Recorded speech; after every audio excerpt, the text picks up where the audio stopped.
इस वीडियो में हम आरोह गद्य खंड के चैप्टर 18 में जो दो विषय हैं, श्रम विभाजन और जाति प्रथा और मेरी कल्पना का आदर्श समाज, इन दोनों विषयों पर चर्चा करेंगे। इसके लेखक बाबा साहेब भीमराव अंबेडकर हैं। इनका जन्म 14 अप्रैल सन 1891 ईस्वी में महू मध्य प्रदेश में हुआ था। इनकी प्रमुख रचनाएं हैं the costs in India, there mechanism, genesis and development, Buddha and his Dhamma, labour and parliamentary democracy. और इनकी डेथ जो हो गई थी, इनका निधन जो हुआ था दिसंबर में 1956 ईस्वी में दिल्ली में हुआ था। अब चलते हैं हम जो इसमें इनके दो विषय हैं। पहला विषय है इनका श्रम विभाजन और जाति प्रथा। इसके बारे में चर्चा करेंगे कि इन्होंने क्या लिखा है। तो प्रस्तुत पाठ में भीमराव अंबेडकर ने जो श्रम विभाजन और जाति प्रथा पाठ है, इसमें भीमराव अंबेडकर ने जाति प्रथा और उसके दुष्परिणामों की ओर समाज का ध्यान आकृष्ट किया है। मतलब इसमें क्या था, जो कि जाति प्रथा है उससे जो उसके जो बुरे परिणाम थे, समाज का ध्यान उस ओर कराया गया है। उनका यह प्रयास समता मूलक समाज की स्थापना में काफ़ी सराहनीय रहा है। उनके अनुसार जाति प्रथा के अनुसार श्रम विभाजन देश के लिए दुर्भाग्यपूर्ण है। किसके अनुसार था? बाबा साहब भीमराव अंबेडकर के अनुसार जो जाति प्रथा के अनुसार श्रम विभाजन था, जो कार्यों का विभाजन था, वो देश के लिए एक अच्छी बात नहीं थी। भारत में श्रम विभाजन के साथ साथ श्रमिक विभाजन की व्यवस्था है। तो भारत में जो है श्रम विभाजन के साथ साथ कौन सी व्यवस्था थी? श्रमिक विभाजन की भी व्यवस्था है, जो कहीं देखने को नहीं मिलती। कि भारत में श्रमिक विभाजन की व्यवस्था कहीं भी देखने को नहीं मिलती। मतलब जिसको जो काम अच्छा लगता है, जो काम ढंग से आता है, उसको वही करना चाहिए। श्रम विभाजन समाज में ऊंच नीच की भावना पैदा करता है। लेखक कह रहे हैं, मतलब भीमराव अंबेडकर कह रहे हैं कि श्रम विभाजन समाज में क्या करता है, जो ऊंची नीच की भावना होती है, जो जात पात की भावना होती है, उसको बढ़ावा देता है। हमें चाहिए कि हम लोगों की कार्यकुशलता के अनुसार उनका पेशा निर्धारित करें।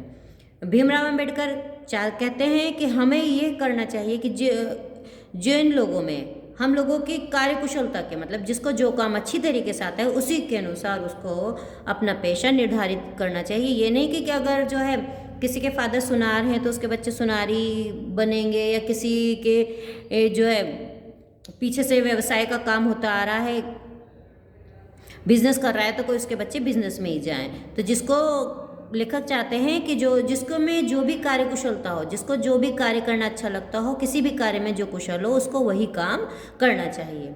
जाति प्रथा पेशे की दूसरी बुराई यह है कि मनुष्य जीवन भर उससे बंध जाता है। लेखक कह रहे हैं जो जाति प्रथा है, जाति प्रथा का जो पेशा होता है, उसकी एक दूसरी बुराई क्या है कि मनुष्य जीवन भर उससे बंध जाता है। किसी कारणवश वह अपने पेशे को छोड़ना चाहे या बदलना चाहे तो ऐसा करना उसके लिए संभव नहीं होगा।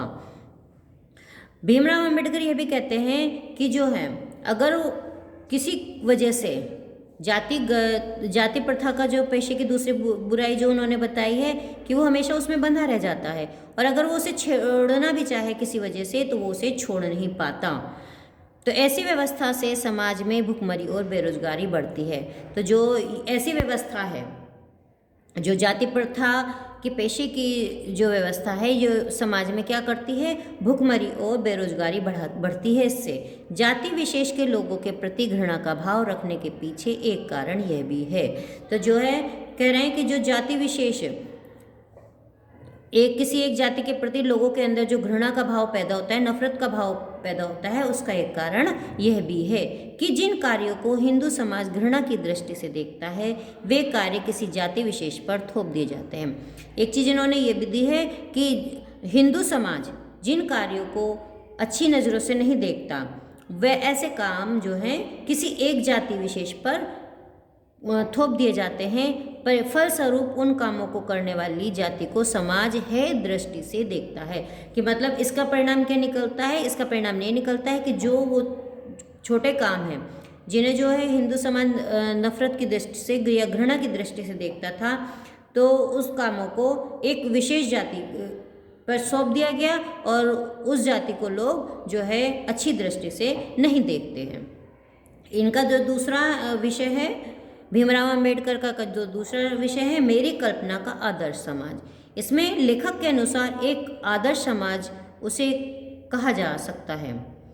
लेखक जो है एक आदर्श समाज की परिभाषा दे रहा है कि किसे कह सकता है वो, जो स्वतंत्रता, समता और भाईचारे पर आधारित हो। उन्होंने आदर्श समाज किसे कहा, जो कि स्वतंत्रता, समता यानी समानता और भाईचारे पर आधारित हो। ऐसे समाज को हम आदर्श समाज कह सकते हैं। इसके साथ ही समाज में सभी के हित सुरक्षित हो, सभी की भागीदारी हो। कि समाज में क्या होना चाहिए, सभी की भलाई, सभी का अच्छा उसमें सुरक्षित हो, सभी की भलाई सुरक्षित हो और सभी मिलकर काम करें, सभी का हिस्सा हो उसमें, सभी भागीदार हों। सभी को संपत्ति के अधिकार तथा आजीविका चलाने के लिए औजार व सामग्री रखने की स्वतंत्रता होनी चाहिए। और कह रहे हैं कि सभी के पास जो है संपत्ति का अधिकार होना चाहिए और आजीविका मतलब जीवन चलाने के लिए औजार व सामग्री रखने की भी स्वतंत्रता मिलनी चाहिए। जाति प्रथा को बढ़ावा देने वाले शारीरिक सुरक्षा तथा संपत्ति के अधिकार को भले ही स्वीकार कर लें। जो जाति प्रथा को बढ़ावा देते हैं ऐसे लोग क्या करते हैं, शारीरिक सुरक्षा और संपत्ति के अधिकार को तो स्वीकार कर लेते हैं, परंतु व्यवसाय चुनने की स्वतंत्रता देना कभी मंजूर नहीं करते। कि मतलब जो है वो लोग क्या करते हैं, उन्होंने संपत्ति का भी दे दिया, शारीरिक सुरक्षा का भी अधिकार स्वीकार कर लेंगे, लेकिन जो व्यवसाय चुनने का है, जो उनको काम चुनने का अधिकार स्वतंत्रता मिलनी चाहिए, उसको कभी भी मंजूरी नहीं देते।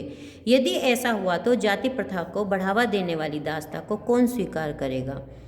कारण इन्होंने दिया है कि अगर वो दे देंगे तो क्या होगा, अगर उन्हें हर चीज ये भी स्वीकार हो जाएगा तो क्या होगा कि जो जाति प्रथा को बढ़ावा देने वाली दास्ता को मतलब कौन उनकी नौकरी करेगा, तो कौन स्वीकार करेगा। कोई भी व्यक्ति दूसरे के बराबर नहीं हो सकता। लेकिन आदर्श समाज में समता के व्यवहार की अपेक्षा की जाती है। लेकिन लेखक कह रहे हैं कि जो आदर्श समाज है उसमें समता के व्यवहार की जो सबके साथ एक सा व्यवहार हो, ऐसी अपेक्षा तो की ही जा सकती है।